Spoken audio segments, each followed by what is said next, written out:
हरिओम प्रियात्मन, आपका स्वागत है। आज के इस वीडियो में प्रियात्मन, आज के समाज में गुरु तत्व पर बहुत द्वंद रहता है। अधिकतर लोग असमंजस की स्थिति में रहते हैं। तो आज हम लोग चर्चा करेंगे एक अत्यंत पावन और रहस्यमयी विषय पर, जो है गुरु तत्व। आपने सुना ही होगा कि गुरु बिनु जान न होई। गुरु के बिना जीवन वैसा ही है जैसे आंखों के बिना दृश्य और बिना पतवार के नाव। हर मनुष्य के जीवन में गुरु तत्व बचपन से ही अपना काम कर रहा होता है। जिस जीव में गुरु तत्व नहीं होता वह मति भ्रष्ट होता है। हम लोग उसे पागल कहते हैं। आप ध्यान से सोच कर देखिएगा कि जब आप बच्चे थे, तब चीज़ों को समझाने वाले कोई तो था और वह थी हमारी माता। माता ने समझा तो दिया कि ये आग है, ये पानी है। लेकिन अगर गुरु तत्व काम नहीं करता होता तो माँ के समझाने के बाद भी हम नहीं समझते थे। भौतिक वस्तुओं को समझाने के अतिरिक्त भी गुरु तत्व हमारे जीवन को बचपन से ही एक दिशा देते रहते हैं। हमें क्या बनना है, किस पथ पर चलना है, ये सब गुरु तत्व के अनुसार ही होता है और ये सब मेरा व्यक्तिगत अनुभव भी है। गुरु ही कभी माता-पिता, कभी शिक्षक, कभी हमारे रिश्तेदारों, कभी दोस्तों के रूप में हमें मार्गदर्शन देते हैं और हमारे पथ को प्रशस्त करते रहते हैं। शिष्य और गुरु का संबंध कई जन्मों का होता है। जब तक शिष्य का उद्धार न हो जाए, गुरु उसका साथ नहीं छोड़ते। किसी न किसी रूप में हमेशा शिष्य का मार्गदर्शन करते रहते हैं, परंतु अज्ञानता के कारण हम समझ नहीं पाते। जब पूर्ण ज्ञान होता है, तब उन घटनाओं को ठीक से देखने पर यह अनुभव होता है। गुरु वो चेतना है जो हमें अंधकार से प्रकाश की ओर ले जाती है। गुरु केवल शास्त्रों का ज्ञान देने वाले नहीं, बल्कि आत्मा को परमात्मा से मिलाने वाले होते हैं। गु अक्षर का अर्थ होता है अंधकार और रू अक्षर का अर्थ होता है उसका नाश करने वाला। इस प्रकार गुरु वह है जो हमारे अज्ञान रूपी अंधकार को नष्ट कर हमें ज्ञान रूपी प्रकाश में स्थापित करता है। गुरु केवल व्यक्ति नहीं है, वे एक तत्व है। एक ऐसी दिव्य उपस्थिति जो हमारे जीवन में पग-पग पर मार्गदर्शन करते रहती। हमारा जीवन एक उलझी हुई गांठ की तरह है, जिसमें मन की वासनाएं, कर्मों की ग्रंथियां और माया की बेड़ियां हैं। इन सभी को केवल गुरु कृपा ही खोल सकती है। जैसे बच्चा चलना नहीं जानता तो माँ की उँगली पकड़कर चलता है, वैसे ही आत्मा जब अपने वास्तविक स्वरूप को पहचानना चाहती है, तो उसे गुरु की उँगली थामनी ही पड़ती है।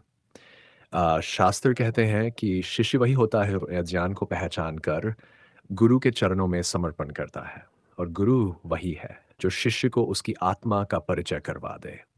सच्चे गुरु भगवान की तरह सर्वात्मा होते हैं जिन्हें हर जीव के अंदर के भाव ज्ञात होते हैं। सच्चे गुरु शिष्य के अंतरात्मा में निराकार रूप से होते हैं और आवश्यकता के अनुसार साकार रूप भी धारण कर लेते हैं। इनको समझने का विवेक हमारे अंदर होना चाहिए। गुरु का कार्य केवल प्रवचन देना नहीं है, बल्कि हमारे चित्त को शुद्ध करना, मन की गांठें खोलना और हृदय में ईश्वर की झलक दिखाना भी है। कई लोग कहते हैं कि हमें तो केवल भगवान से मतलब है, हम गुरु क्यों माने? तो आत्मन आपको यह समझना होगा कि ईश्वर अदृश्य है, निराकार है। परंतु जब उस ईश्वर की परम कृपा होती है, तो वह गुरु रूप में साकार होकर हमारे जीवन में आते हैं। जब गुरु की कृपा होती है, तो हमारे जीवन का दृष्टिकोण बदल जाता है। हम माया के बंधनों से हमें मुक्त हो जाते हैं। गुरु हमारे अहम को तोड़कर समर्पण का बीज बोते हैं। मृत्यु के भय समाप्त हो जाता है और हम अमृत को प्राप्त होते हैं। गुरु हमें ईश्वर, आत्मा, जीव और ब्रह्म के रहस्यों से पर्दा उठाकर हमारे वास्तविक स्वरूप से अवगत करा देते हैं। आप चाहे जितने जप, तप, व्रत कर लें, परंतु जब तक कोई योगी गुरु दिशा नहीं देगा, तब तक साधना केवल भ्रम बनकर रह जाएगी। गुरु दिशा नहीं देते तो ध्यान भी भटकता है, भक्ति भी स्वार्थ से भर जाती है और सेवा भी अहंकार का कारण बन जाती है। गुरु ही वो दीपक हैं जो हमारे साधना के पथ को प्रकाश देते हैं। गुरु का मिलना कोई संयोग नहीं, संचित पुण्य के फलस्वरूप सच्चे गुरु की प्राप्ति होती है। गुरु का मिलना एक बड़े पुण्य का फल होता है। ये कोई आकस्मिक घटना नहीं, ये पूर्व जन्मों की साधना और ईश्वर की विशेष कृपा होती है। रामचरितमानस में गोस्वामी तुलसीदास जी कहते हैं कि बिनु हरि कृपा न मिल ही संता। बिना भगवान की कृपा के संतों से मिलन नहीं होता।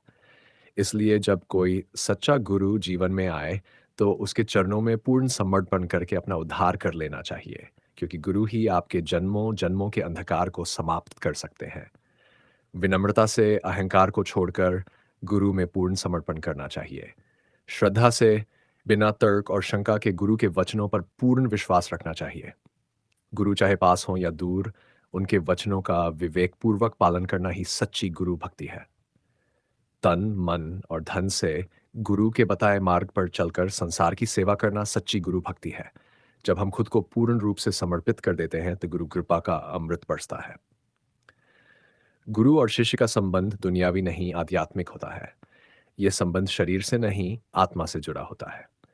यह संबंध लेने देने का नहीं, पूर्ण समर्पण का होता है। गुरु कुछ लेते नहीं बल्कि सब कुछ दे जाते हैं। शिष्य वही है जो गुरु के दिखाए मार्ग पर विश्वासपूर्वक चले, चाहे राह में कितनी भी कठिनाइयां क्यों न हो, जिसने स्वयं सत्य को जाना हो, जो संसार के मोह को त्याग चुका हो, जो केवल प्रवचन न दे बल्कि अनुभव करा सके, जो आपके हृदय को स्पर्श कर सके, न कि केवल कानों को। वहीं सच्चा और समर्थ सद्गुरु हो सकता है। इसलिए गुरु चुनते समय केवल शब्दों पर नहीं, उसकी ऊर्जा, चेतना और संवेदना को देखना चाहिए। गुरु प्रायः शब्दों से नहीं, संकेतों से बात करते हैं।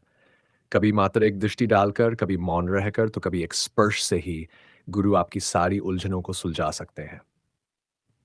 गुरु का चमत्कार यही है कि वे आपको आपसे ही मिला देते हैं। गुरु तो सूर्य के समान है, लेकिन हमारी तैयारी होनी चाहिए उस प्रकाश को ग्रहण करने के लिए। जिस दिन हम अहंकार से मुक्त होते हैं और अहम पिघलता है, जिस दिन हम वास्तव में ज्ञान के लिए प्यासे होते हैं, उसी दिन गुरु तत्व प्रकट होता है। गुरु पूर्णिमा केवल पर्व नहीं, ये एक अनुभव का उत्सव है। गुरु किसी व्यक्ति का नाम नहीं, गुरु एक तत्व है जो हमेशा सभी जीवों में विराजमान होते हैं, जैसे भगवान आत्मा रूप से सभी जीवों में विराजमान होते हैं। आप जरा सोचिए, एक चींटी भी अपने लिए खाना ढूंढ लेती है। ये काम वह गुरु तत्व के बिना नहीं कर सकती है। शब्द को ब्रह्म कहा गया है। इसीलिए महान गुरुओं के वचनों और अनुभवों के अनुसार जीवन जीना ही सही मायने में सच्ची गुरु भक्ति है। गुरु गोविंद सिंह ने गुरु गद्दी की परंपरा को निरस्त करके गुरु ग्रंथ साहिब को गुरु गद्दी पर बैठने का प्रबंध किया, और उस गुरु ग्रंथ साहिब में बिना भेदभाव के हिंदू, मुस्लिम, सूफी सभी संतों के वचनों को समाहित किया। तो गुरु पूर्णिमा केवल एक व्रत या पूजन का दिन नहीं है। ये गुरु तत्व का चिंतन, स्मरण और गुरु के बताए मार्ग पर चलते हुए औरों को भी चलने की प्रेरणा देने का पर्व है। ये उस तत्व का स्मरण करने का दिन है जिसने हमें एक नया जन्म दिया।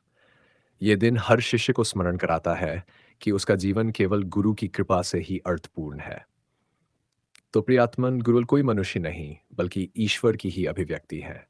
उनका स्मरण, उनका चिंतन और उनका आशीर्वाद हमें संसार के जाल से मुक्त कर सकता है। तो चलिए आज प्रण लें कि हम अपने जीवन में गुरु तत्व को पहचानें, उसे नमन करें और उनकी शरण में जाकर अपने जीवन को पूर्णता की ओर ले जाएं। आप ईश्वर की तरफ एक कदम बढ़ाएं, ईश्वर आपकी तरफ 1000 कदम बढ़ाएंगे। हरि ओम। गुरुदेव साईं ओम।